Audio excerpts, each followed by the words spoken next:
Hello, listener. Welcome to Azara's Fist, an amateurish production. In this game, as in all our games, the players at the table are utilizing various safety tools to ensure we all have a great time. We encourage you to use the safety tools at your disposal while listening as well. Content warnings for this episode can be found in the episode description.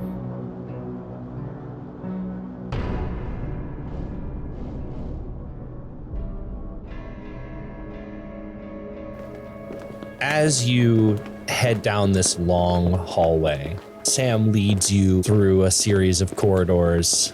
You are having a hard time determining where you are in this space. It's difficult to have any sense of direction, even before factoring in kind of the inherent strangeness of moving throughout this extra dimensional space. You'll recall this building that you're in seemed to be just a single large pillar, but it became immediately clear that there's more going on here than meets the eye. And as you head down the hall, you kind of have this moment between things where you have an objective. There was finding out more about what is happening on the material plane and what happened to the adventurers that came here before. There was the immediate panic of a mass outbreak of undead that you were able to clean up with the help of the Hells Divers. There was a little bit of debrief after that. And now the only thing you're doing is making this trek to find a means of checking up on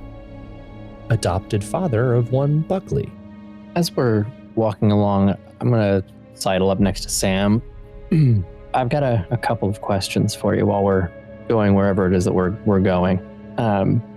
One is, if down the line we needed to enlist the help of maybe some of the Hells Divers or maybe some folks from around here who are a little bit more powerful, would you be willing to give us an item of some kind that we could pop back and visit? Ved's able to do some cool stuff that I don't really understand, but gets us from place to place. It's a simple taking of the fabric that creates the multiverse and taking those separate skeins and making them overlap and then ripping a hole in them like a termite burrowing, and then you just walk through. You get it. So the part of that I understand is the termite bit. But yeah, so as they were saying, it's a cool thing that does a thing and we get from place to place. Yeah, you have a small flashback to some of the grosser things you've had to consume in life just to sustain for an extended period of time. Mm-hmm. Sam pauses for a moment, turns back to you in the hall, and how did you get here the first time? Did you not use the gate, or? We had an item from the Hells that I used as a focus. But that got us all the way over to like the big door, and it'd be more convenient to be able to come back to you. He shoots a very pointed look at the mention of the big door. Interesting. So, yeah, actually, what's the deal with the door? Wait, but I had another question. Okay. No, go ahead. I'm going to forget. I will hold Buckley. You go, then I'll go. We'll take turns. It'll be fine. Okay. Can we get something from you so we could just come back to you rather than having to walk from the door? I think I can scrounge up something. Perfect.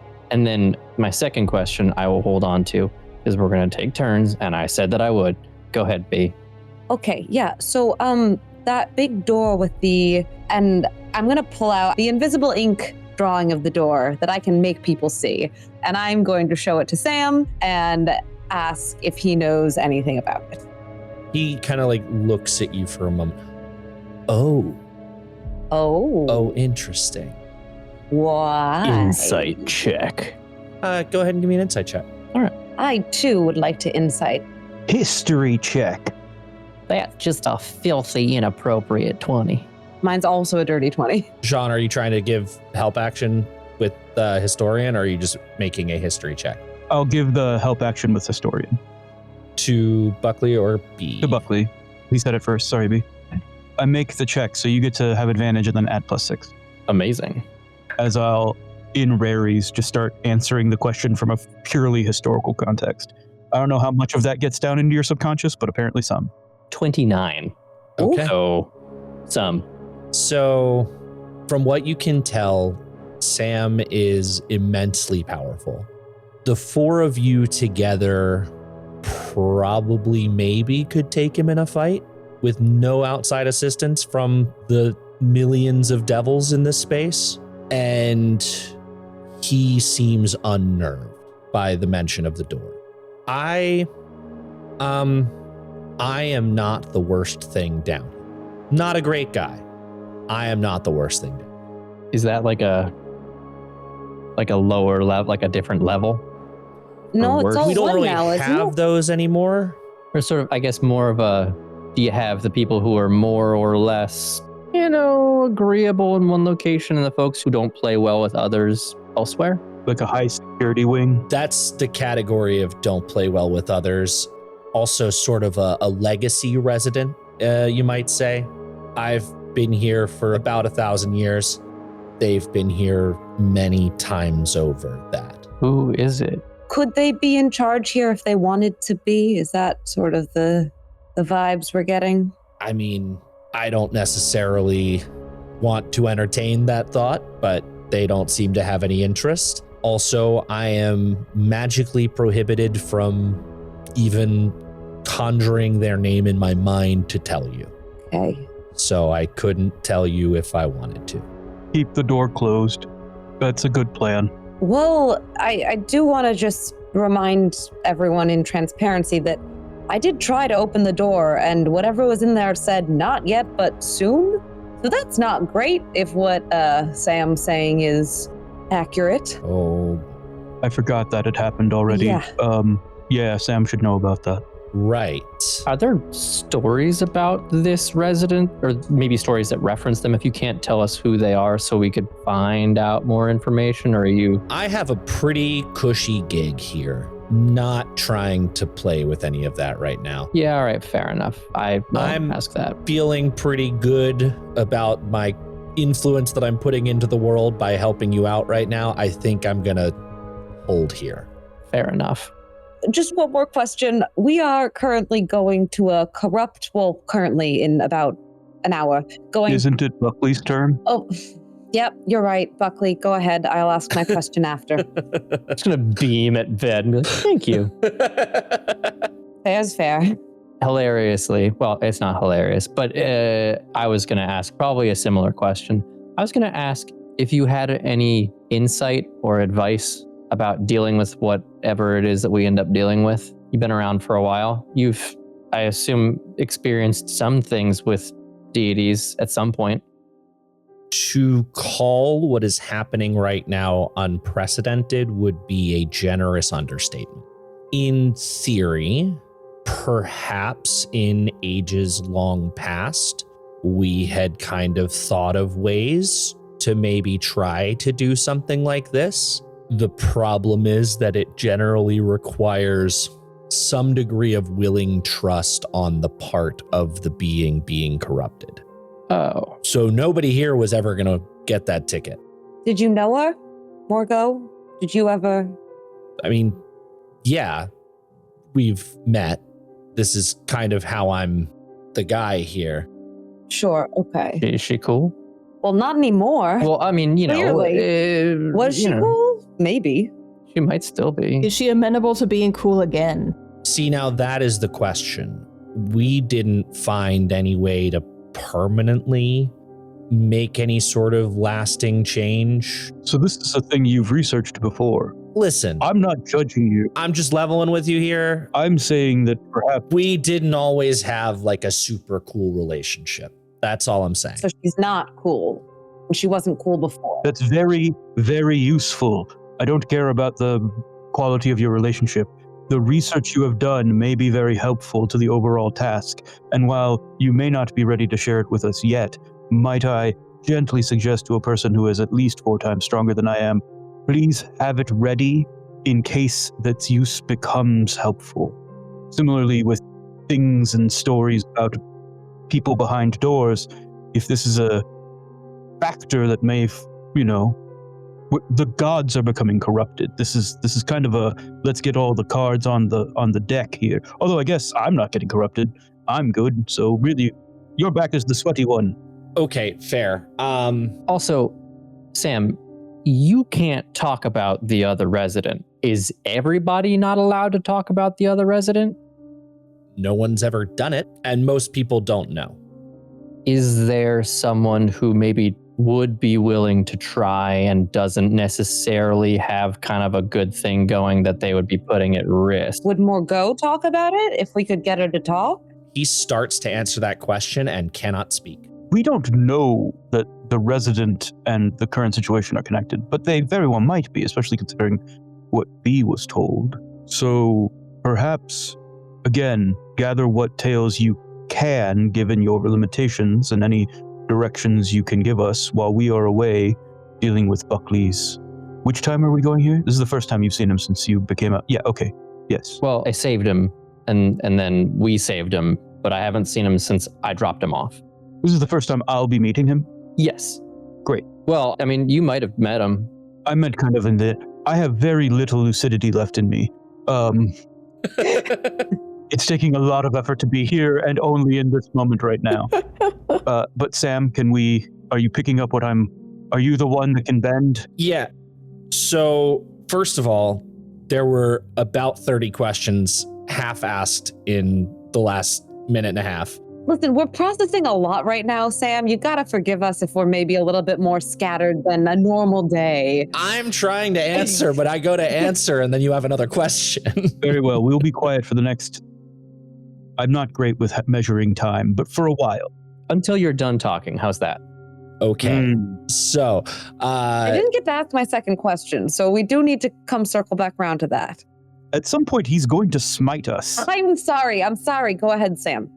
Thank you. So, first of all, was Morgo cool? Yeah, sure. We were kind of the uncool ones. We were constantly invading the material plane and killing everything we could so that it would then potentially be bound to here, and then we would be stronger. You get the idea. You know, we were gathering forces and simultaneously weakening our perceived enemy.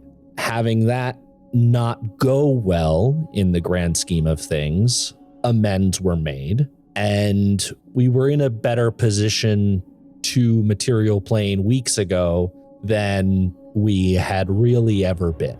I will help you in whatever way that I can within the limitations of what I can do. I like where I'm at.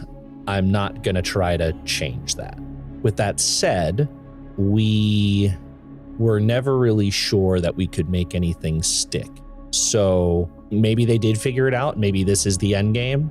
Maybe they don't know that this is reversible, or they think they can do whatever they're trying to do before anyone can fix it. I'm not sure, but whoever's behind this clearly knew something or found a way to know something. But it could be reversible. But again, you said she couldn't have gotten corrupted without wanting to get corrupted, yeah? She couldn't have been corrupted without trusting the individual, or at least allowing the individual to perform something that then eventually led to the corrupting. Understood. It may have been trickery, but the first step had to be taken on willingly. You're not going to find the door busted in. Got it. And as far as we know, the only god that we are 100% sure is not corrupted is Azara, yeah? Yeah. All right. Is this the kind of cosmology in which devils make written contract deals? For sure. Excellent. Red wanders into a corner and starts writing some stuff down. Oh, God.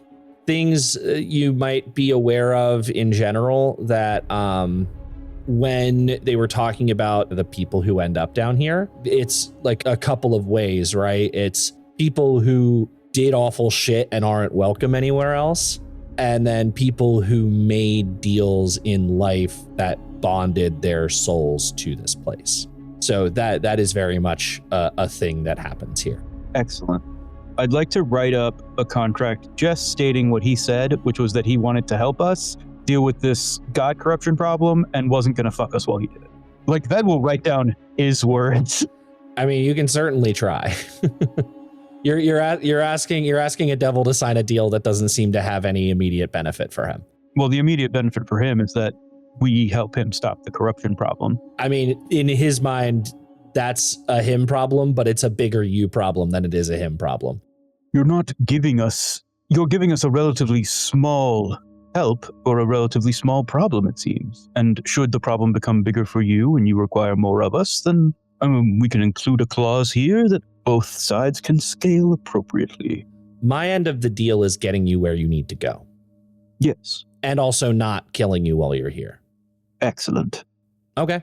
But he is like, you're not going to be able to like fuck this guy over in a contract. I'm not like, trying to. I'm just trying to say that he's going to do those two things without fucking us over with like, that he's not going to try to dick genie us. I'm not trying to dick genie him. Fair enough. Yeah, he will make sure it's airtight. He's not going to like, you're going to get red lines back and it's just going to be simple clauses. And everybody take a short rest. This is going to take a minute. Right. Just give us enough time. I'll cast Catnap on them and Time Stop on me and Sam. So we really just maximize like the 48 hours of your time later. Yeah, just absolutely maximize. Well, it's 10 minutes, and then for Ved and Sam, I'll just create a quick demi plane where the time dilation is really in our benefit. So Sam and I can go. 3 years later, we walk out. Sam is like unshaven. Ved has either regressed to level 15 or they are now level 30, and you're not sure which. There's no way to know.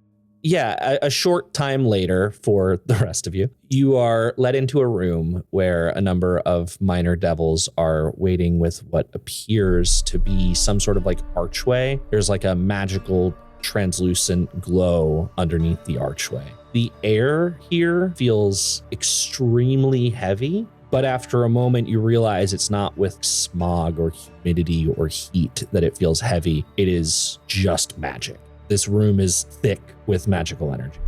So yeah, you guys find yourselves in this room, and then Sam kind of stands back a little bit and you see another minor devil walk over.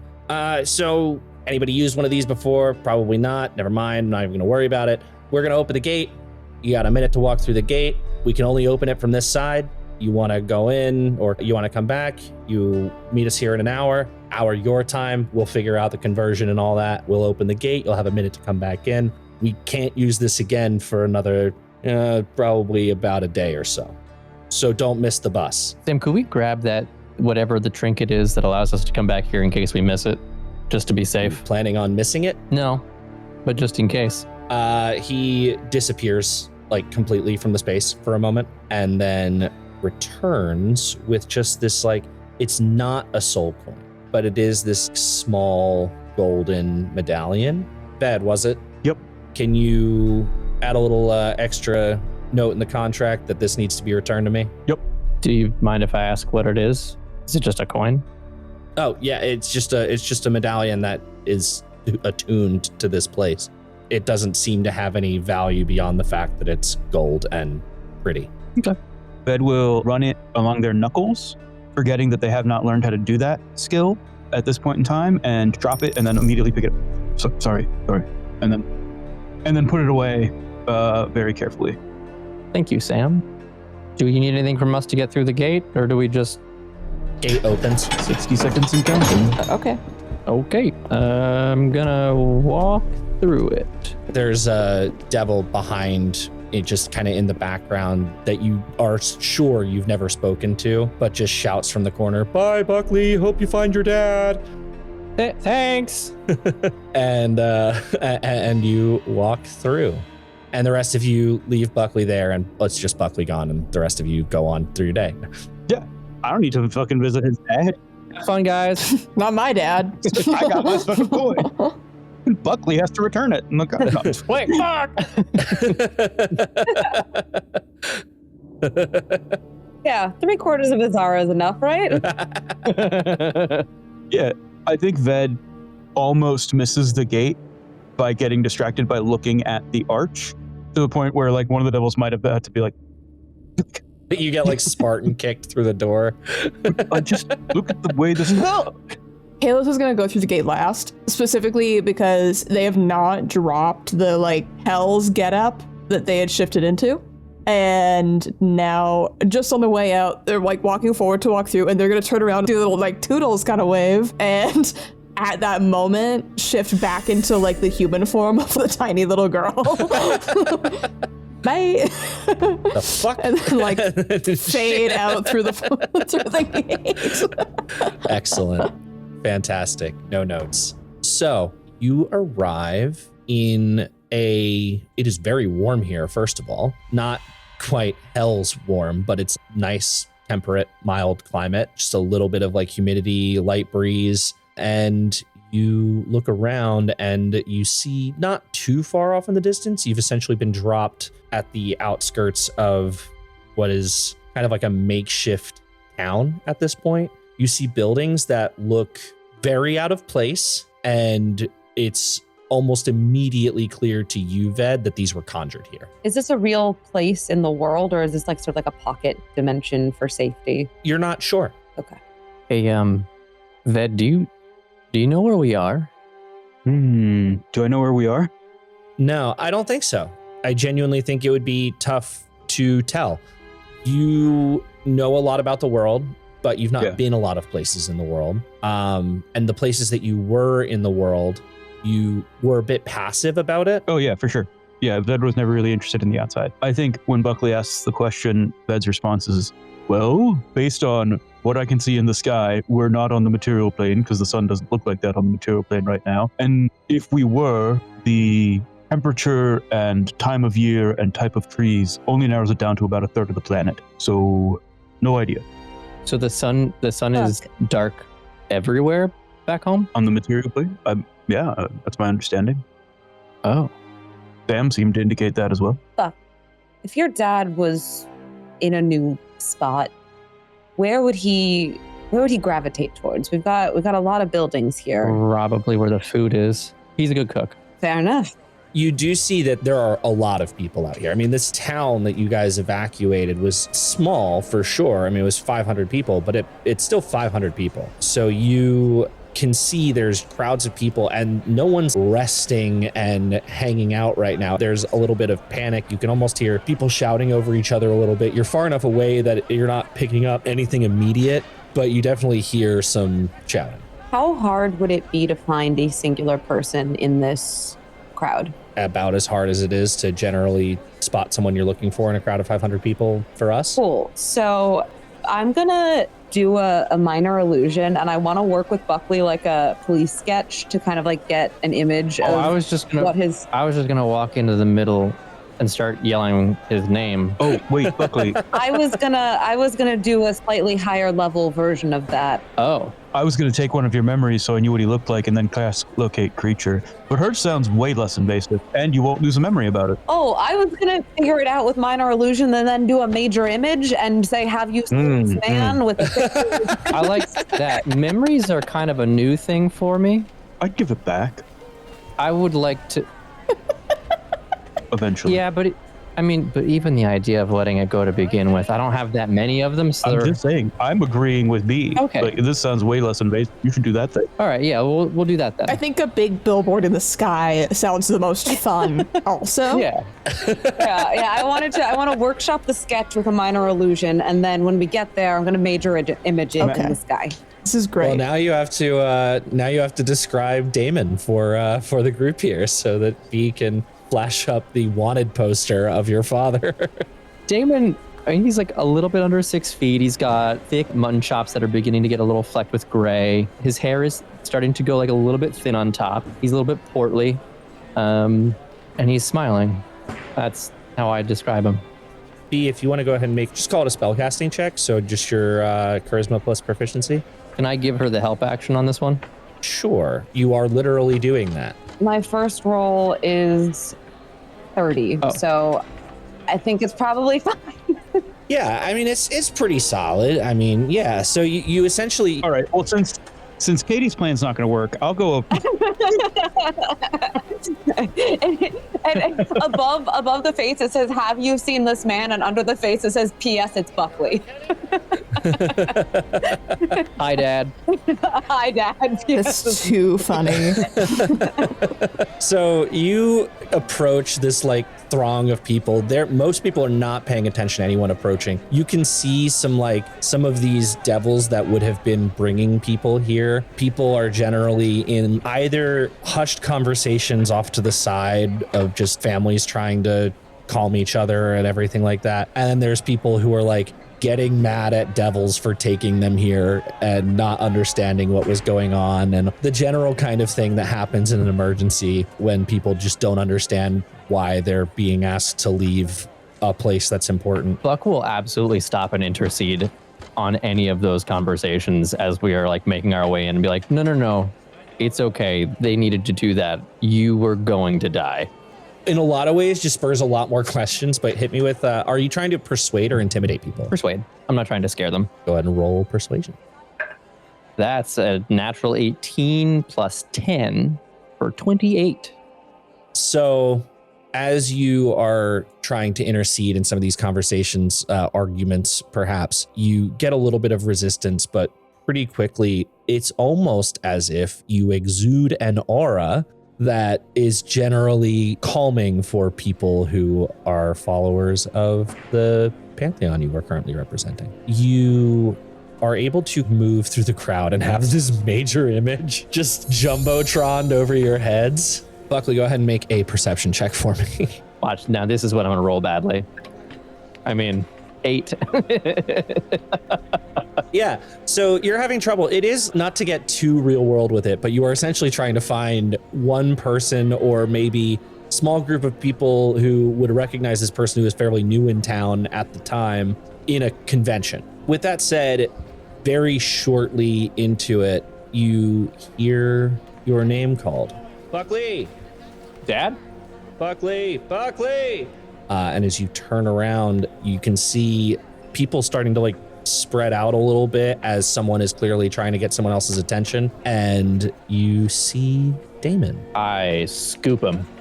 He is 40 feet away from you in a crowd of people. I push my way, maybe not as gently as I should, through the throngs fly on of people. Buckley. I tumble badly through the air 40 feet. Oh my god. Let's see how bad this is. Let's roll an acrobatics check with disadvantage. I will use all 3 of my spell slots on your father. First roll is an 18 plus 1. Please don't be. Okay, and second one's a 17, so 18.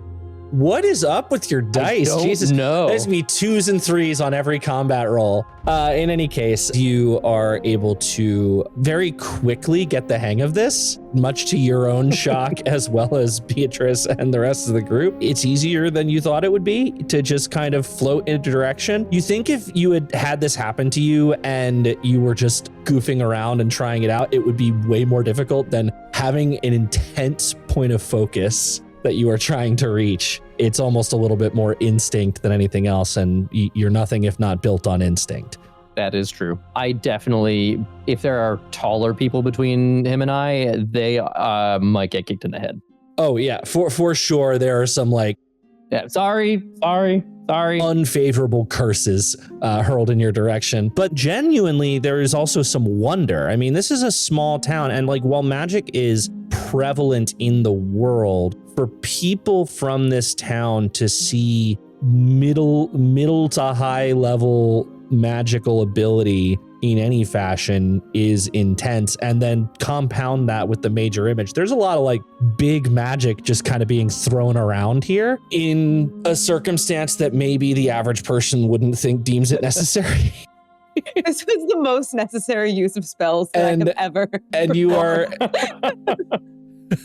So yeah, I mean, people are taking notice of this and then seeing just this beautiful golden man fly through the sky. Baba. As you reach Damon, and at this point, if you still go for a scoop, we're for sure scooping him. Your momentum's going to carry you back into the sky, and you are just holding your dad, hugging in the air. This is the most beautifully cinematic moment that I could have ever dreamed of. We do a little pirouette, and birds sort of spin around us, like little flower petals come up off the ground. Little singing Disney birds, like Snow White. Our like grimdark material plane turns into like Studio Ghibli, like yeah, why not, right? I for sure scoop him and give him a big hug and then set him down on the ground and sort of like dust him off and like check him, make sure he's not hurt. how are you here? What happened? Are you okay? We're fine. Kind of a long story. Went to hell. You what? Yeah, it's actually not as bad as The rest of you start to catch up. everyone. I mean, I guess I don't really have much of an idea of what hell was supposed to be like, but I have heard people talk about it like it's not a good place. I don't know. There's a prickle in the back of my mind to smite all the people that we met there, but they also were law abiding. A little confusing, but met a guy named Sam. He runs kind of everything down there from what I understand. Maybe I'm wrong. Anyways, there's an issue with undead. I don't know if you saw any of that. Yeah, we saw some of that. Yeah. So the folks that were sort of fighting out I don't know if there were multiple gates there. I don't remember the town very well. But anyways, we were actually in control of those devils, and they're called the Hell's Divers. And wait, hold on. Back up. yeah, okay, sure. Yeah, what's up? You were in control of devils, Yes. and there were devils terrorizing our town and hurting us. No, so they were trying to get you to safety. I imagine they probably didn't do a very good job of explaining that. But the devils and the undead do not get along, because when you're an undead and you do the undead thing, then if you were a devil in hell, you're not in hell anymore, and that's bad. I don't really know why that's bad. I pass Damon a flask and point over towards the Eclipse, my Galder's Tower that I summoned, in case they would like to have some privacy. The flask has guilt milk in it. So we just talked about the magic that's been conjured here, and then what level of your tower is it? Is it the base level? So 3 Luxodon stories. So 45 feet. Okay, so a 3-story tower just appears. Oh, also, these are my new friends. This is Kaelis and Ved. He's not paying attention anymore. He's looking at that and he's like, holy shit. Guys, this is my dad. Dad, these are my friends. Hi, Buckley's dad. Hello. Hi. Would you like to come inside? Yeah, do you want to talk inside? Yes. Give me a minute. Okay. And he kind of pats you on the shoulder and then turns around and runs back. You see him talk to a small group of people and then gather up. It's a man, a woman, and 2 children that he gathers up and directs towards this mansion that everyone is now staring at. Everyone is quiet now. All at once, silence falls over the crowd. Man, I really should have put a magnificent mansion up, huh? Oh well.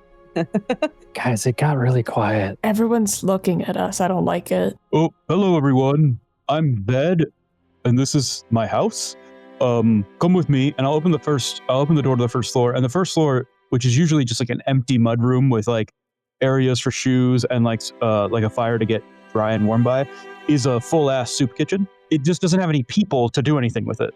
So I'll be if anybody would like to volunteer to help make some soup for everyone, and there's all of the material here. I just don't have the labor. I'll come in one unseen servant, and then Buckley, if you and your father, the 3rd floor is fully for you, and then the rest of us will wait on the 2nd floor if you want to include. The major image of Buckley's dad is still up, by the way. Can you?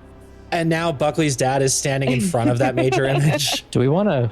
We could probably take that down now that we found them. Let them know that there's soup, or will be in 30 to 45 minutes. Oh, yeah, you could do that. Can you change it?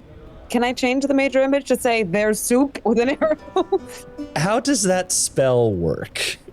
I don't think that you technically can, but because as you create an image of an object or creature or some other visible phenomenon that's 20 feet, no larger than 20-foot cube. She's level 20. Just let her do it. Wait.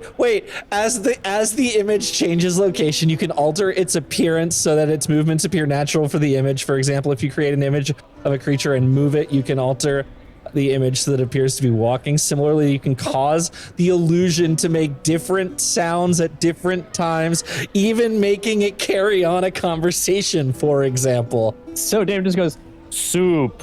Yeah. It's just your dad going, good soup. But like, is it still in Beatrice's voice of Damon? Like, are you doing an impression like, good soup? It's me, Damon. You can trust. Pirouettes in the sky. You're doing little jetés, going, soup. There's soup. Good And I'm at the door going, there will be soup, but I do need help with the carrots. We need help with the carrots. Soup. People are extremely confused, and there is a kind of uproar in addition from this, but you do actually like have a couple of people who come up to you and are willing to help, and you are able to kind of just show off a little bit to the common folk. Is there like somebody who looks like they're sort of in charge or is trying to organize things who we can find really quickly before we get into this conversation with my dad? There do seem to be a couple of people. Actually, you know what? Give me a Perception? Gotta make you roll often enough so that your dice start to turn on you. Only a 14. It takes you a minute, but you do see a group of people who they're like standing on a slightly elevated surface attached to one of these conjured homes, and appear to maybe at one point were speaking to the crowd, and because the crowd is kind of gathered around this area, you would get the idea that they are some degree of like elders or something like that. I guess I'll turn around and be like, why don't you head in and grab some food and we'll talk to those folks, and then I'll just maybe like pick a corner table and then I'll come find you once we kind of get things a little bit organized here, and we can catch up because a lot has happened. Much has happened. Yeah. I'll take care of him, Buckley. Okay. Yeah, and Damon like looks at you, Buck, and then is just a little bit dumbfounded. Okay. Why don't you come with me, sir, and I'll explain some stuff, and we can get you a little cleaned up and give you a place to stay. Does he look hurt at all? He does look a little hurt, but it looks. I mean, I'll just lay on hands immediately. Yeah, he does. I'll give you this. He doesn't look hit point hurt. Okay. It's scrapes of being like unwilling to work with these devils who he thought were invading this village and being pushed through a portal into another demi-plane or dimension or something. Okay. I mean, I'll still give him a couple of hit points to just heal up the scrapes. You see some of those scrapes start to heal themselves, bind themselves. All right, I'll pat him on the shoulder and give Ved a grateful nod, and then I'll jog over to the folks that are standing up on the raised pedestal. Okay. And Ved will take Damon inside and up to the third floor, which is kind of like half restroom, half sitting room. So like he can take a bath, clean himself up, sit a little bit. This is the space that I prepared for Buckley and his dad to have like privacy in. The floor below that is a little bit more of a comfortable lounge, and of course the soup kitchen on the first floor. Excellent. You said Damon went and talked to some people. He has like a party of people that he's with. You see a woman that shares some resemblance to him, and then a man about her age, and then 2 children.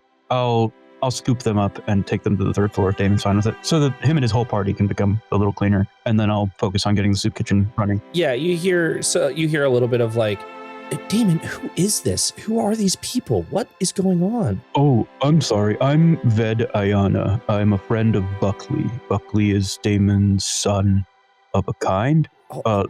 Wait, what? Damon, you have a son? He used to be a dog. It's very confusing. The goddess Azara blessed the 4 of us with fragments of herself. This is why I wanted to talk in a private place. Like this is the kind of like Damon turns to them and is like, hey, just go with it. It's okay. Everything's fine. I'll explain everything. We can have a conversation. It's fine. But yeah, while whatever next is happening, I'll set up the soup kitchen, and then if I have time, I'll give Damon's dad like the 10,000 foot view of your dog's a fourth of a god now. like these to give Damon's dad, which Oh, sorry. Yeah. Sorry, Buckley's dad. Yes, sorry. There was a fifth person. There's Damon's father, who Buckley's grandpa's here too. Grandpapa. Yeah. What? Grandpapa was Sam all along. I add Grandpapa to the ballet that's happening. Incredible. So presumably the other three of you go over to speak with these elders. You see it's these three individuals in like quiet conversation, just trying to discuss what's going on, what's happened. You assume they are maybe a little more informed at this point than the masses and trying to figure out what to do with that information. As we walk up, I will wave and I guess just introduce myself. Hello there. You lot look like you're in charge. I'm Buckley. You see a woman turns around. She has simple clothing on, tan skin, black, almost shining hair. And then you see just some, not displaying any sort of wealth, but just like nicely crafted jewelry, a number of earrings. So there's a necklace that seems to be beaded with very neatly carved wooden beads. Right, well, you certainly know how to make an entrance. I don't actually know how any of that works. Oh, like you don't do wild shit, Buckley. Come on now. It's a lot of you then. Yes. Right, well, these people are in a bit of a state, as you might imagine, with everything that I assume you somehow know what is happening. Right, maybe we could like not disturb what limited peace we have here in this moment further. It was fun. Wasn't it fun? And I gestured to Dancing Grandpa. That was quite a lot. These people just lost their homes. When you put it like that, it is a little bit, yeah. Yeah. I see where you're coming from. I get it.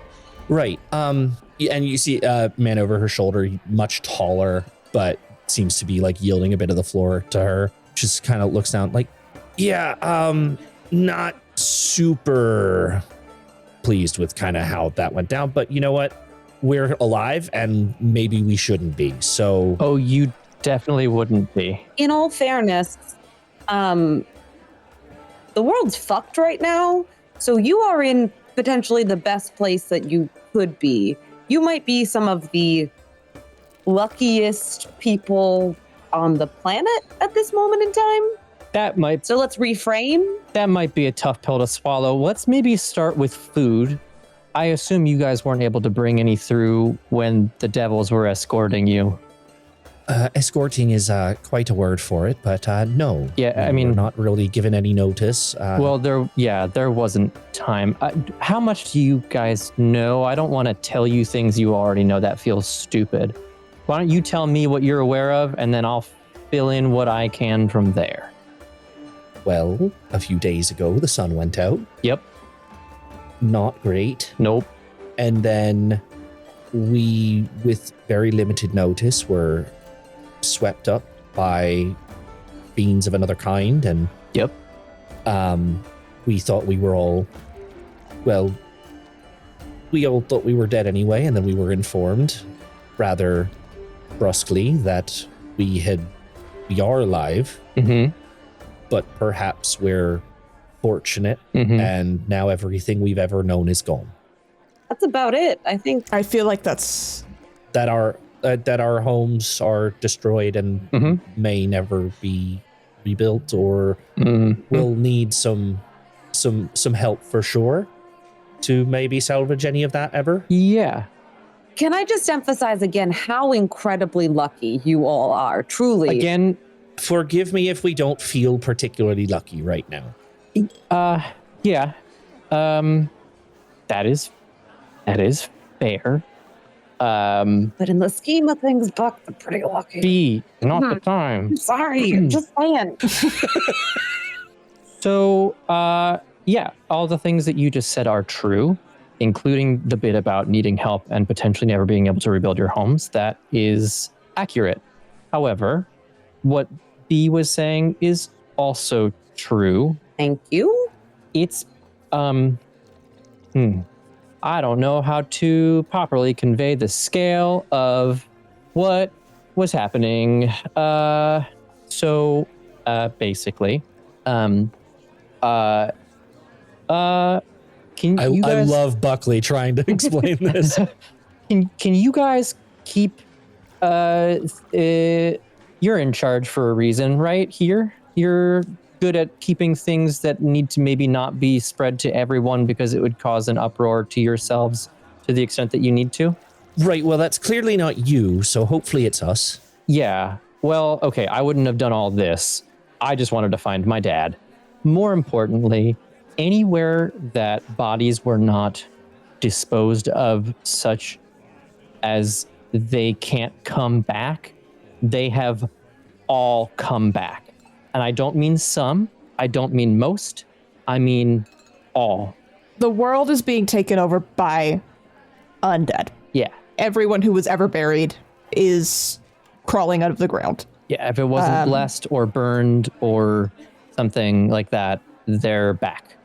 You may not have seen the fight that was happening outside of your village. You didn't want to be honest. Yeah, there was this one guy, Tyler, who really sucked. Yeah. You look over, you see one of the divers that brought people here is Tyler. That fucking guy. No, that bastard. He clocked my friend over the head, he did. He's actually a demon. He's not supposed to be here. We don't know how that happened. Right, that's probably troubling. A misunderstanding at some point. He's mostly harmless. He didn't seem very harmless, but I'll take your word for it. He's under contract. Okay. Point being, basically the only people that could help get you to safety fast enough that you didn't all die and then also become undead were devils, which is why you didn't have any warning, because nobody had any warning. Devils and Tyler. Yes. Devils and Tyler. Okay. We'll just lump Tyler in with them for the time being. No, actually, no, we won't. He sucks. I can't do that to them. That feels unfair. But point being, as bad as things are, it looks like almost everyone from the town made it, and that's important. So things, unfortunately, could be worse, although they could also be better. In a lot of ways, this might be the happiest place Still not the time. in the world, or out of the world. I guess I don't really know exactly where we are. B. It's a good thing. This is a good thing. They need to understand that it doesn't feel good. They don't want to understand right now. Well, why not? Because it's hard. From over in the tower, y'all are here. No, it's okay. It's a friendly bug.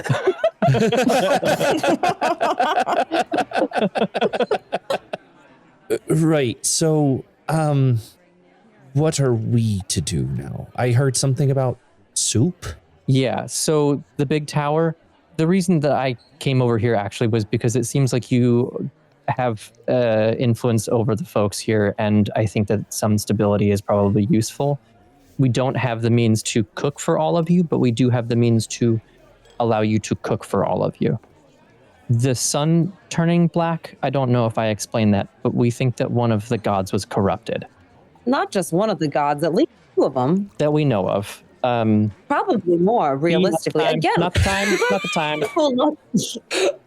I just put my hand fully around her face so she can't talk. Giant Buckley hand smells slightly of wet dog. It smells like Doritos. Not sponsored. Yet. Go ahead and one of the two of you can make a persuasion check with advantage. Well, first of all, you're not there. Now that I think about it a little more, it's going to be a flat roll because I think some of what B is saying is giving you disadvantage. Yeah, that seems fair. 21 total. Only an 11 on the die. Okay. Well, this is all rather a lot. Mm-hmm. I'm going to need a moment. How long? You said you don't have long to be here. How long do you have? Maybe another 40 minutes. Right. And does that go away? I'll be honest with you. I don't know. I do. We have rares up if you want to ask me. Oh, we do? Amazing. I will, I'll just telepathically be like, hey, Ved, how long can the tower stay after we leave? Oh, hey, right there. 24 hours. It'll be time to cast it. unless they okay. cast it somewhere else. But I can hold off on that. That's no problem. Okay. Could we leave it for a little bit? Yeah, that was my intention at least. Oh, amazing. All right. Yeah, they were asking how long we could leave it, and I don't even know how you do this, let alone how long it lasts. So I thought I'd ask. How am I doing this, by the way? You're thinking at me. What? You have just for a moment been staring off into space, and she kind of just looks at you quizzically, like. Sorry, I was just thinking at someone, and they said 24 hours. So Right. I don't understand it either. 24 hours. We can leave it here so that you can. I would recommend you make things that will last a while. My dad's a phenomenal baker. You should definitely ask him to bake some stuff. Who is your father? Damon. Damon. He's new in town. I brought him in like a couple of weeks ago. Oh, right. Yeah, he's the best. Right. Okay. Yeah. Aurelia's brother. Excellent. Who's Aurelia? That's, you said he's your father and you don't know who his sister is? It's kind of a long story. I'm new to the family thing. Right. I think maybe we don't really have time to unpack that. So We certainly do not. I promise you we don't. okay, right then. Point is, I know who you're talking about. Wonderful. Right. I do need to talk to him. Actually, the three of us, and also the person that I was thinking at, need to talk with him, I think, for a little bit. But then I can give him back to you, if that works. Yeah, she kind of gives you a nod. Okay. I didn't get your name, by the way. Right, Cheryl. Cheryl Buckley, nice to meet you. And you two are... Fuck. God. Names on the fly. The luckiest people in the world. I don't know what we're not getting. Still not the time. Eldritch Blast. Dolan and Micah. He doesn't really talk much. Respect that. The guy who is being referred to as not talking much and who's being referred to as Micah opens his mouth. There is no tongue. Can I heal that with enough lay on hands? Lay on hands wouldn't do it. It would require something like regenerate, which is, I think, beyond what you can access. So Cheryl and Dolan depart, and you see them immediately go and find people in the crowd that they maybe know can be of some service and start bringing them towards the tower. And people are kind of turning away from it now that they see that you're talking to their leadership, essentially, and things have calmed down a little bit. The major image has dropped. So yeah, you return to the tower. As you go, make any of the three of you can make an insight check. I am quite tasty at insight. So am I, but I rolled like dog shit. Well, they're rolling their die. And that's kind of the basics of what's going on, Damon. You know what we should do is kind of get the leadership of the camp together and maybe do a briefing with them here. But I wanted you to, I wanted to maximize the amount of time that you got with your son for emotional processing. Right. I appreciate that.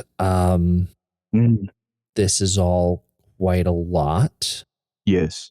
Let's start. You made this that we're standing in just now? Like it wasn't here a moment ago. Oh, I it's my tower. It comes when I summoned it. Interesting. Okay. As I mentioned earlier, each of us has roughly a fourth of the god of knowledge, Azara, in us. Right. Your son seems to have protective and preservation abilities, while as I have a lot of brain stuff, knowledge. Right. Okay. Yeah. Sorry. This is all a lot to take in. Do you know where Buckley comes from? That he used to be a dog? Yes. All right. It's obvious. Oh God. Kaelis is here again. Kaelis has walked into the room having gotten a dog.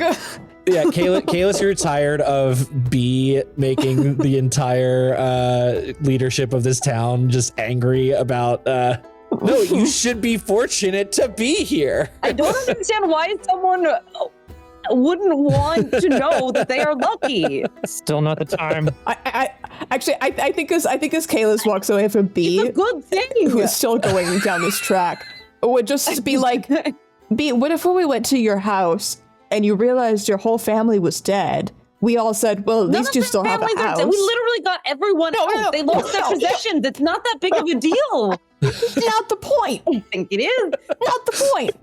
Yeah. Biatrice, whose whole life has been just about being able to immediately buy possessions back if needed. Like, I did lose my family. It's just things. Things don't matter that much when you have all of them. probably has never bought a possession, actually, to be fair. You just rebuild Have you the ever built a home? It's not that hard. With your hands? I don't think that is the point, Kaelis. I think it is. I think you're a nepo baby, and I think it's showing right now. Okay, so I'm spending all of my lay on hands for myself from the psychic damage I'm taking listening to this. Are they back to the tower yet? Oh no, they were making insight rolls. What was their insight rolls about? Did you guys tell me what your insight rolls were? no, Not yet, because this was too good. I rolled a 23. I rolled an 11. People are stealing glances at you all. There's nothing nefarious about it. With a 23, so their lives were upended. They've been told that they were saved from certain death. They have very little understanding of why, or even if that's the truth. Then 4 people strolled out of a hole in the fabric of reality, conjured a bunch of magic, grew a tower out of the ground, and are now offering to feed the community. They're awestruck. They're dumbfounded, for sure. They really are confused by the vibe in general that is being put off here. But there's just a little bit of admiration in it. And I don't even know if they are conscious of the fact that it's admiration or if they're just curious in this moment. But you return to the tower. You see down below a couple of people have come downstairs and start looking through the larder. I may have summoned a giant intelligent insect in a little chef's hat. And so when you walk in, there's a centipede or a millipede, who knows? And he's stirring every pot. And he's like, hello, come in. The soup is not ready yet, but I could use some help. If you chop these the carrots, it's been amazing. Is there any way that I can get the clown elementals off my shrunken ship to come help? We're not trying to scare them to death. All of these people will die of heart attacks. This was before Justin was saying how they were reacting. I was like, I'm going to have a big silly centipede chef. I have the spells for that. I might not even use a spell slot. I should roll for that. 4th level conjuration. Didn't even cost. It's like, it looks vaguely like what a giant centipede would look like, but then the arms are just too long. It just looks built incorrectly. Oh, it's a silverfish.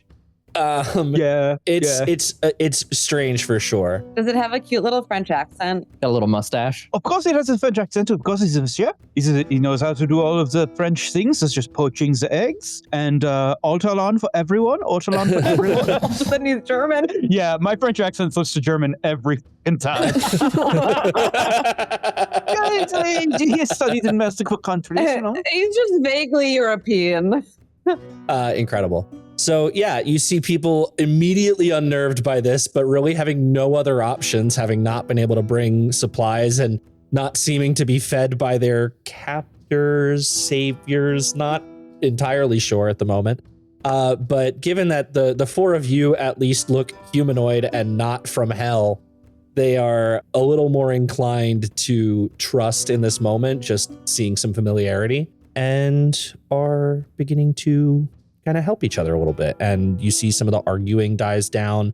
It had already kind of been brought to a screeching halt when all the magic went off. But now that there's a clear directive on what to do and how to do it, there's a little bit more, maybe not calm, but, Purpose.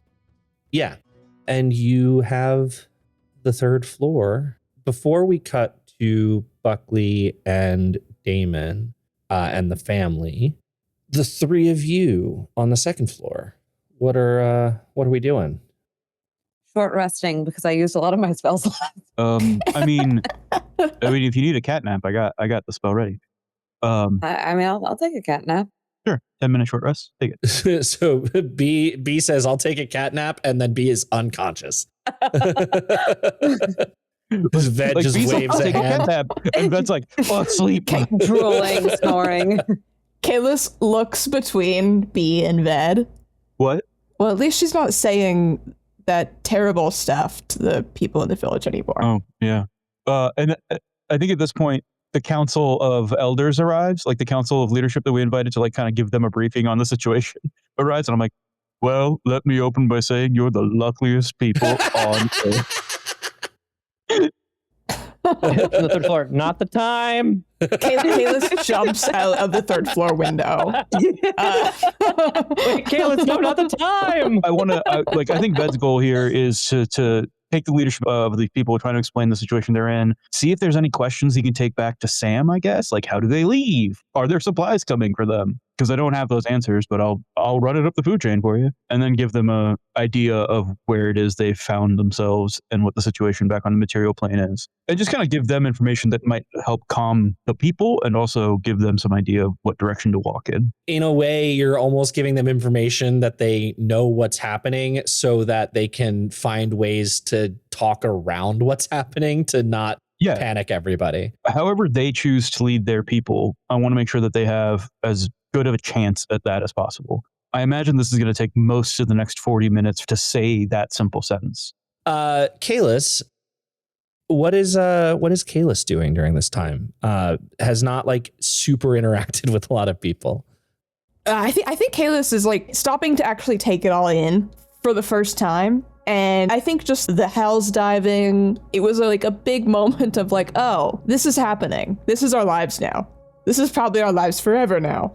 And so just sort of like taking stock of everything that is in the current situation. And I think keeps getting like lost in thought, I guess, of like, there's still all that stuff back home that is important, but also we're hopping between planes, pocket dimensions. This is crazy. Yeah, you take a minute to walk around. You know, Ved is in the best way that Ved can, which is somewhat disjointed and removed from time. I'd like to make an intelligence persuasion check about it, if I could. We'll get to that. I like it. Go ahead and roll it. We'll come back to it. Excellent. Thank you. Goodbye now. So you take a minute to walk around. Seems that Ved has this well in hand, is a little aloof as per usual, but is not, is answering questions and is giving, the best information that they can. You take a moment and you see people trying to cope with the situation they now find themselves in.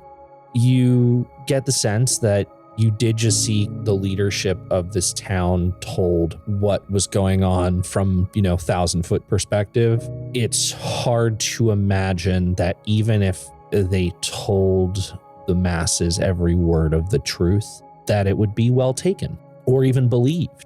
Right. And you see people kind of, what form are you in right now?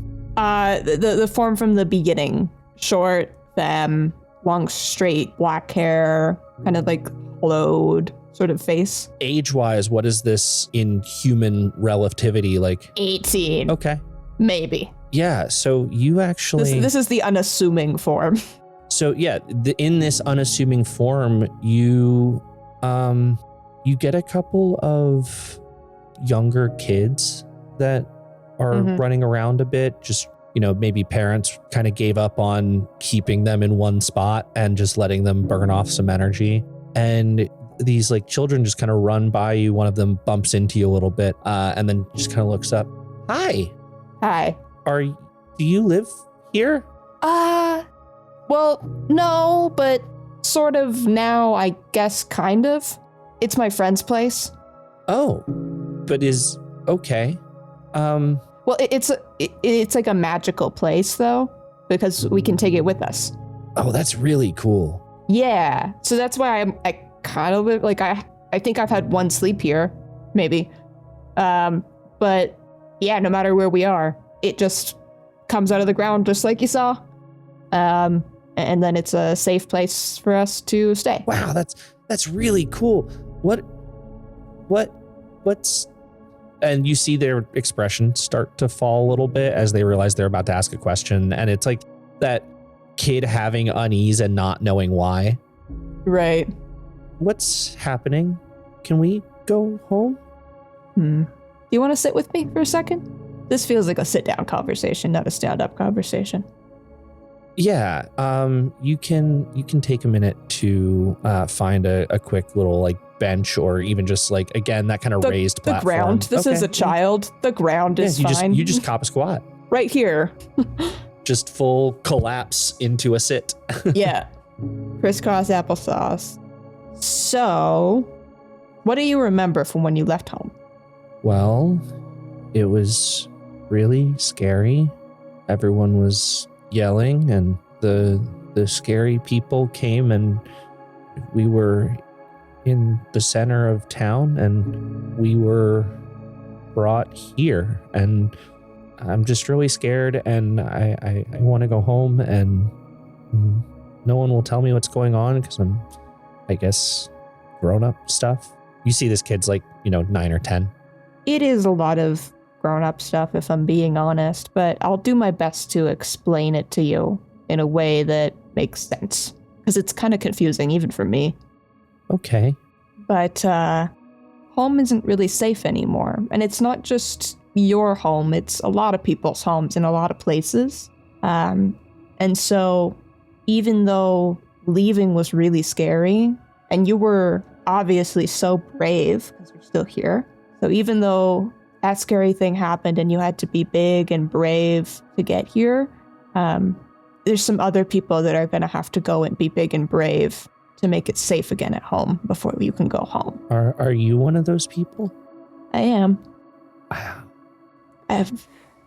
Hey, I don't know how long you're going to be here, and I don't have all the details, but I think you're super cool and super strong and super tough, and you're asking the big kid questions, and that's brave too. And I think that if you're brave just a little bit longer, then maybe I can be brave enough for you that we can get you home as soon as possible. Okay? Okay. Can I help? You can help me by taking care of yourself and helping to take care of your family and your neighbors, because one day when you go home, you're going to have to still have that community so that you can make home again, right? So I need you to make sure that you can make home here so you can take it back with you. All right? I'm going to ask you for a persuasion check, and I'm going to go ahead and just tell you now there's not a negative consequence to this roll, but I'd like to see. It was a 2 on the die for a 13. I think you see this kid's just scared. Yeah. And they're reading what you've said as more information than anyone else was willing to give them. And I think you also see there's that moment of, oh, they didn't tell me because I don't know that I really wanted to know. But it's just like, I'm 9 years old and I don't know how to express that or even identify that that's the feeling I'm feeling. Like, right. Yeah. There's a little bit of shock, I think, that's setting in of you were honest and that you think was probably the right call. It's going to take some time for them to process. Kaelis is going to rifle through one of their packs on them or something. And I'm going to go through and I just want to find a thing. Maybe a bauble. Yeah. Maybe a necklace or something that I have. It's not particularly of value to me, but still something that is mine. And I'm going to take this necklace and I'm going to pull it out and put it in my hands and cover it up and say, I'm going to make a promise to you right now. And I'm going to give you something to show that I mean that, okay? Okay. I want you to know, first of all, that you're safe here, okay? Okay. That's the most important thing for you to know, is you're safe here. The second thing I want you to know is I'm going to do everything I can to make sure you go home. And I'm going to give you this. I'm going to pass them this necklace. And I need you to hold on to that for me because I'm going on a long trip to do this. And I need it to stay safe while I'm gone. So I need you to hold on to it and keep it safe. And then when you go home and I come see you again, then I'm going to want it back. Okay? Okay. Yeah. You can do that? Yeah, I can do that. Okay. Thank you so much. That's really helpful for me. They hold on to this just small charm. Yeah. And disappear back into the crowd and kind of just looking at it as they a little bit head down as they walk through this little square here. Yeah. Back to presumably their parents. Mm-hmm. So, Buckley, you arrive to see an exasperated Damon and his family, who are all a little bit confused. The kids look nervous, but you kind of get the sense that they are nervous because their parents are nervous. You know, it's like it's a weird time. And you have a moment, and when you walk in, before you can really say anything, the first thing that happens is wordlessly Damon just walks up to you and gives you a actual embrace, and not in the kind of weird haze and panic that was happening before, but now just a long embrace. I think in that moment, it kind of hits how worried I've been. I think I just lean into it and probably cry a little bit. Yeah, you start to tear up a little bit. You can tell Damon does too, but you also hear as Damon just kind of whispers to you, such a good boy. Thanks. Is that weird? I think it's a little weird now that I'm this. I appreciate it though. Old habits, sorry. I mean, I've still got the collar. It's different. Really? Yeah, well, it's more magical now than it was before. How so? I just activate it. Might just you like put your hand over the actual like little dog tag, and then all of a sudden it expands out into your conjured mithril plate armor, and he like jumps back a little bit. They didn't tell me it did that when I bought it. Yeah, it didn't. Interesting. Yeah, this was part of the whole coming back thing. So we didn't really have, I mean, we had a couple of days ride. You died? Mm-hmm. Like you were really gone? Really gone. Yeah. I mean, not to, be that guy, but I did tell you not to do that.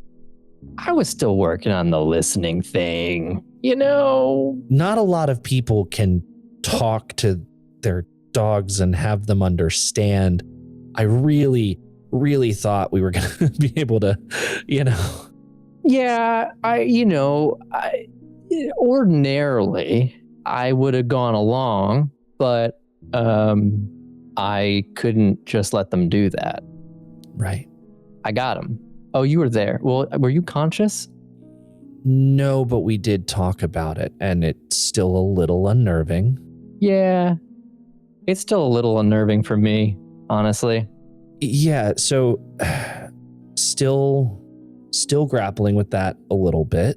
You and me both. Fair. Okay. Well, we're here. You're here. How are you here? Short answer, Devil opened a portal and we walked through it. Wow. Long answer, you talked to Ved, right? Yeah, okay. No, I can't do a longer answer than that. His explanation is somewhere between right over my head and so far over my head I can no longer see it. You and me both. But I kind of get the idea a little bit, I guess. Yeah.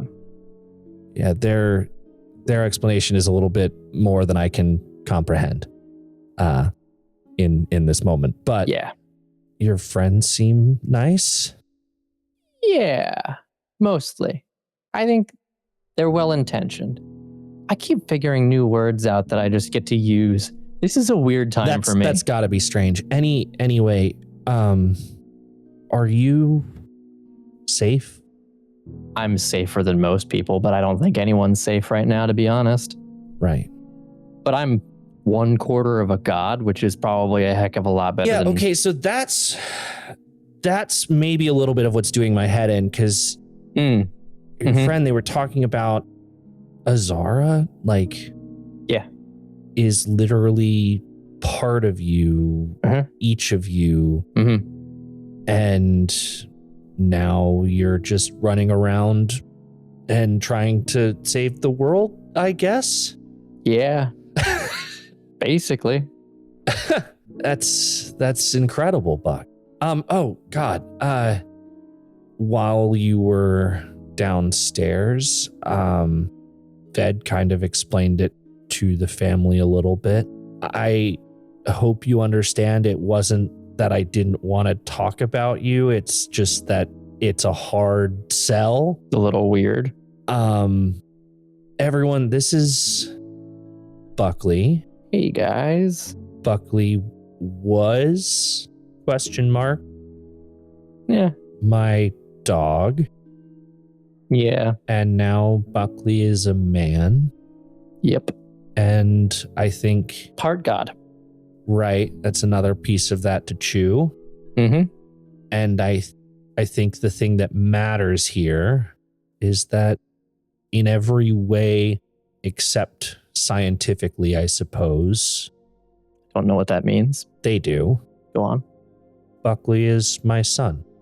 And you see this group of people, again, just a little bit dumbfounded, but these kids are like super excited that they now have a cousin. Like you literally, like these kids, probably like an 8-year-old and a 12-year-old are just kind of looking around, looking up at their parents, eager to interrupt and ask all kinds of questions, but clearly have been shushed preemptively before all of this. And you see Damon begins to introduce you. Buck, this is my sister Aurelia. Nice to meet you. And then you see a man reach over from a little bit next to and behind Aurelia, reach out to shake your hand. Jareth, Aurelia's husband. Nice to meet you as well. These are our children. And you see Aurelia turns. Yes, these are our kids. I guess your cousins, Callie and Demi. Hey guys, nice to meet you. You see there's a little bit of like caution, and then the youngest just kind of run and jumps at you, arms outstretched, and is expecting to be caught and hoping for the best. As that happens, I will absolutely slap the necklace so I'm not in full plate mail as this child slams into me, and I will absolutely catch them. Hi. Oh, wow. Hi. You're small. Hi, you're big. Yep. You were a dog? I was. Cool. And you can talk? Yep. Wow. I could talk then too. Well, kind of. I could kind of talk with your, what's the term? What would uncle? So I could talk to your uncle with our minds.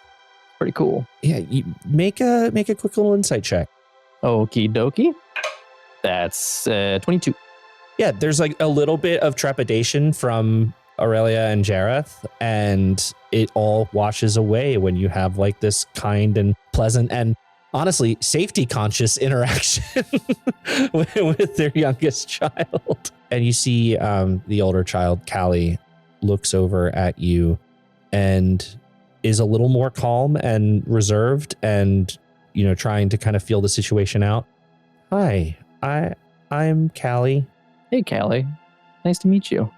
Yeah, you too. I'll take a knee so that I'm not like towering over them. That visibly comforts them.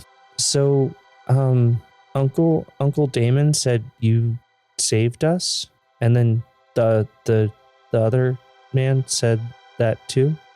Not by myself. I had help. Ved was there and was very helpful, and Kaelis, who you might see wandering around, and then B, who you'll know because she's the fancy-looking one. She was really pretty. She is very pretty.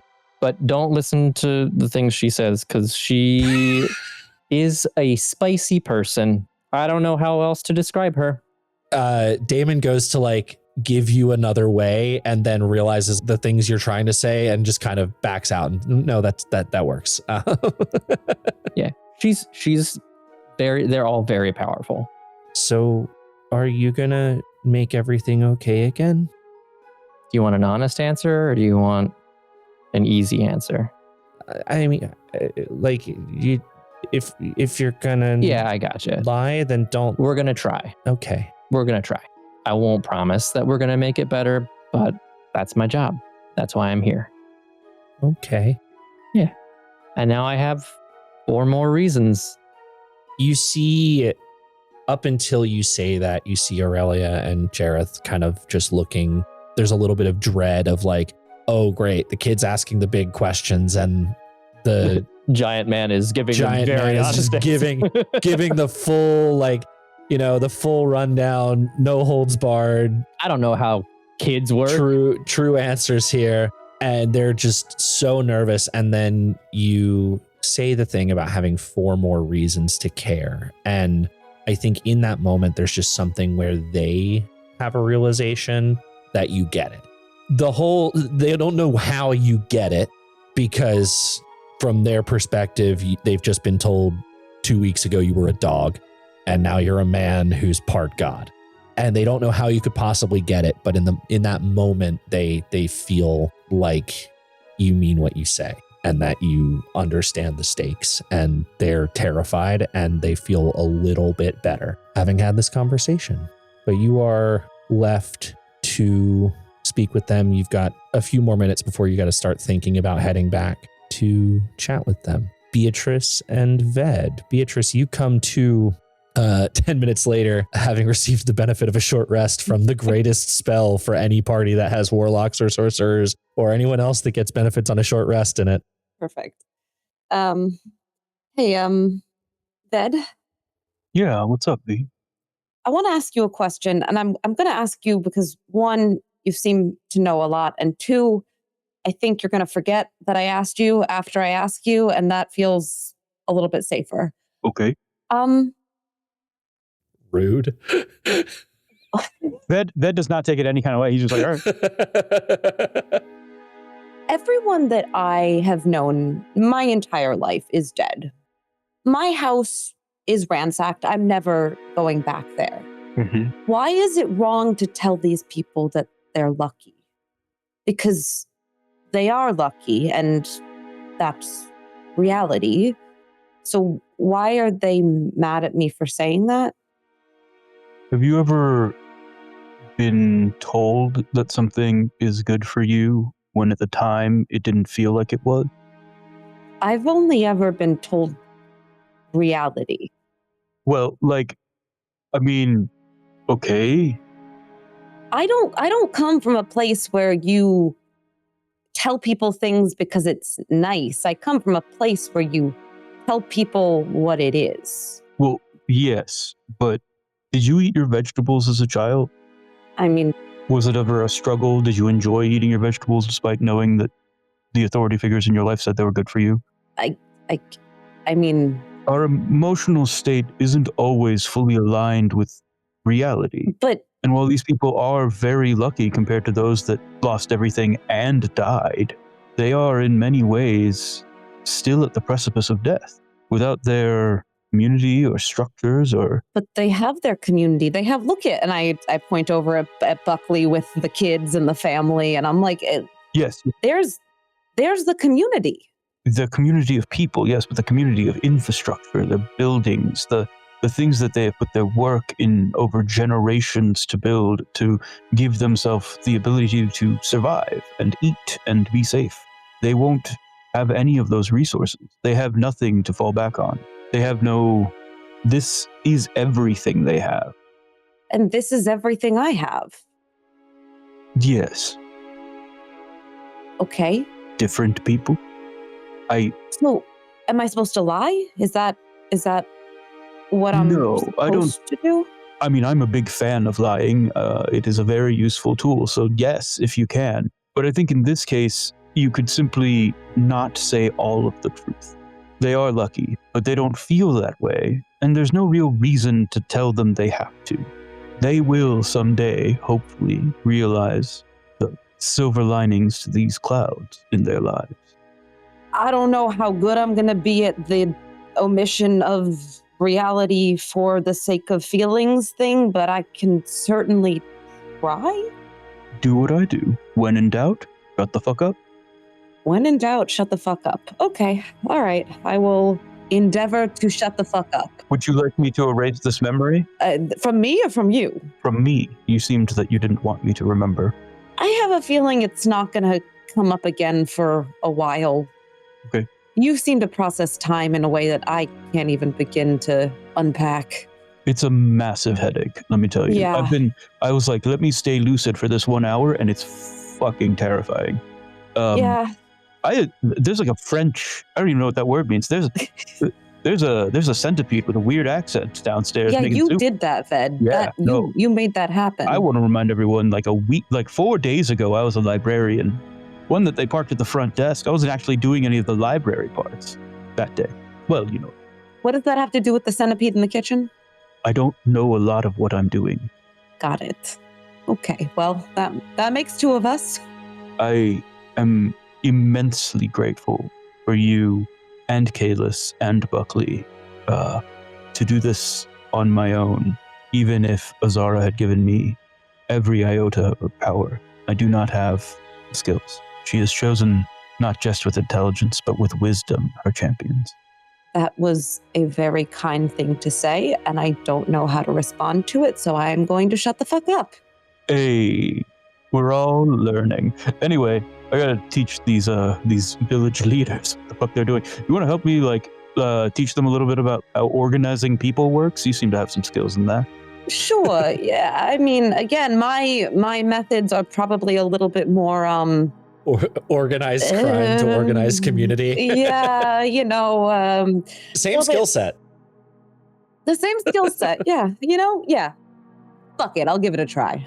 And yeah, I think with that, Ved, and if B comes along and insists, is going to try to get these people to have an understanding of how to get through the next 24, 48 hours, 72 hours, right? You guys are all just standing around crying and yelling. Let's start organizing. I don't know what resources you have or what you're going to be getting, but let's assume you're not getting much else. And kind of take it from there is Ved's approach to this. Intelligence charisma check. So right. I'm not saying I have to do it. I'm just remembering because I saw that my die is still rolled. What did you get? If you allow me to cast borrowed knowledge on myself, I'll give myself proficiency in persuasion and roll a 15 for a 26. A lot going on here. So in general... Wait, is B helping me? Yeah, I can technically help, right? That's a help action. Let's keep the first one. Okay, cool. So the issue here is not skill or efficacy of what you are saying. It is time, right? Because you're running somewhat short on that if you want to take the bus back. Yeah. What you're able to do is identify, with help from the leaders that you just spoke to, who they can rely on. And not only who they can rely on from this person will do what we ask them and contribute good ideas, but also just have the important skill sets here. As important as a smith might be for, needing to build or needing to craft weapons and equipment in town, the time and materials you have don't lend themselves to that. So it's people who are well versed in woodland survival kind of stuff that are able to maybe help ration and help with, some communication and maybe a little bit of division of resources that are here, right? And you are able to, with the time you have remaining, help organize that effort. I like to think that I'm helping people create just the sexiest Excel spreadsheets you've ever seen. All the formulas. This is how we're going to catalog food. This is how we're going to catalog. I got to imagine that, given the time constraints, B's the only reason we're staying on track. I think that is well, in the greater theory of how to do supply chain management, and B's let's focus it up. The guy who had lost his tongue. Micah. Is Micah here? Do I meet Micah? Micah's around, is able to communicate with essentially sign language. Not everyone, unfortunately. It's not something that everyone is capable of in the town. I mean, there are people who have varying degrees of skill set in that communication, but is able to communicate with enough people to get points across and to lend a hand, which is probably why they are who they are. Micah, your ailment, were you born that way? No. Would you like your tongue back? A very strangely tentative nodding of the head. I have the magics to regrow it should you want. Has a little bit of a tear starting to build up in his eye. I've offended you. I'm so sorry. I will not bother you with this again. Grabs your shoulder. Oh, I have read the situation correctly. Just rubs their hand on their chest a little bit just to say an apology, essentially, and is going to point to where his tongue is or was and shake his head yes. Excellent. A moment then. I think for this, I'll center the stole. I'll take the hand with the ring and hold the book in it, and I'm going to cast Wish in order to cast Regenerate. What does this look like? And I will, as the DM guiding this situation, I don't think it's subtle, but what does it look like? I think that Ved reaches out and just puts a hand on Micah's shoulder. This would be interesting. And Ved and Micah phase, they kind of flicker to anybody looking on. And what's happening is the two of us are fast flipping like a Rolodex through dimensions where he never lost his tongue until we find one where he's basically had the exact same life, but also a druid regrew his tongue today. It's the same life. I'm just casting a spell that would have been cast by somebody who had access to it that isn't here in this reality. Somebody who had Regenerate, who died in that attack, who didn't make it here. I'm pulling the version of him from when they did. Does that make sense? Absolutely. Good on? Yeah. Excellent. Yeah. I was like, I'm just seeing words. I feel like I should stop. Yeah. It does immediately like draw the attention of others, right? Oh yeah, full form of Azara, whatever. If anybody's fucking divine sensing around here, they're gonna go blind. Yeah, I mean, it's truly, radiant light pouring from you in such a way that most of these people, I don't think any of these people would have ever seen anything like that before. You may have a few like grizzled veterans in the group who have had some interaction with low-level healers and clerics who, are essentially battle medics. And then you would see onlookers wondering what's happening, being nervous for a moment, and seeing Micah not in a panicked state after a little while as this is cast. I think normally this spell takes an hour, but I think given the circumstances, also, I think because Wish has the casting time of an action, I think it just happens in the casting time of Wish. Yeah, regenerates 1 minute, but yes. Okay, it's a minute, okay.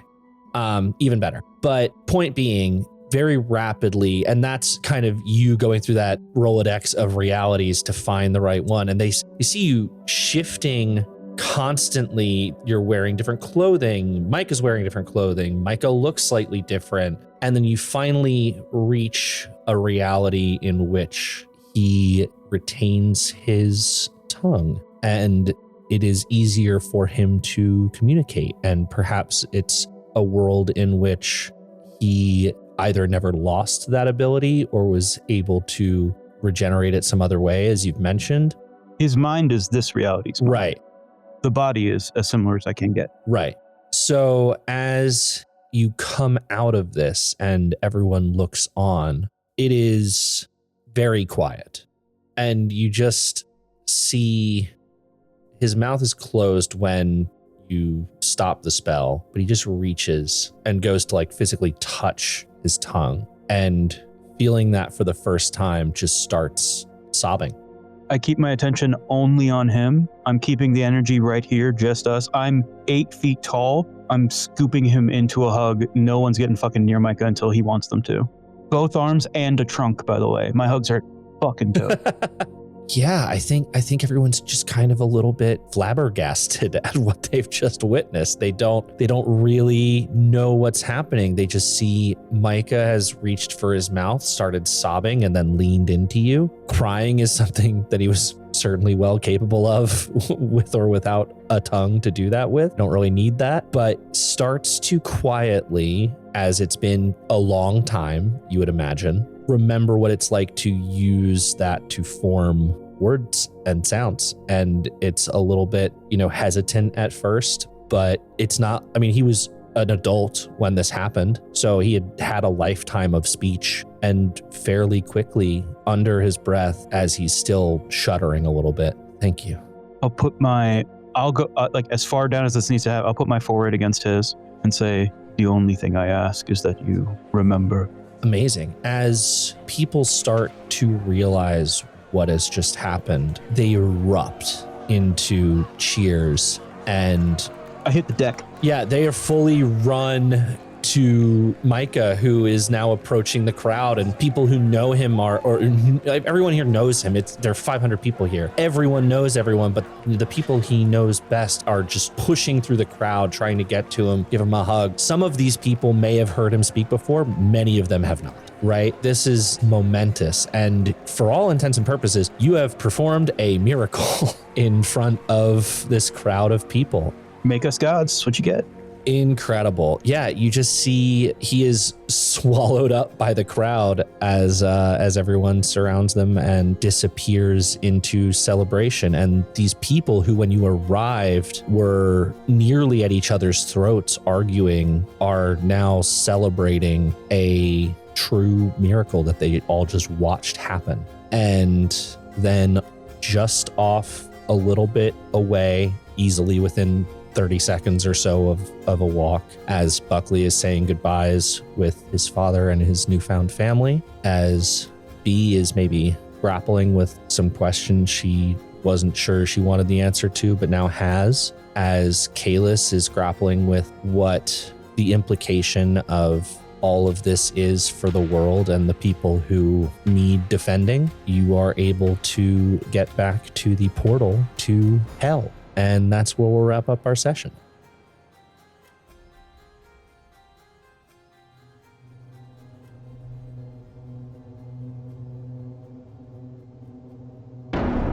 Thank you for listening to this episode of Azara's Fist, an amateurish production.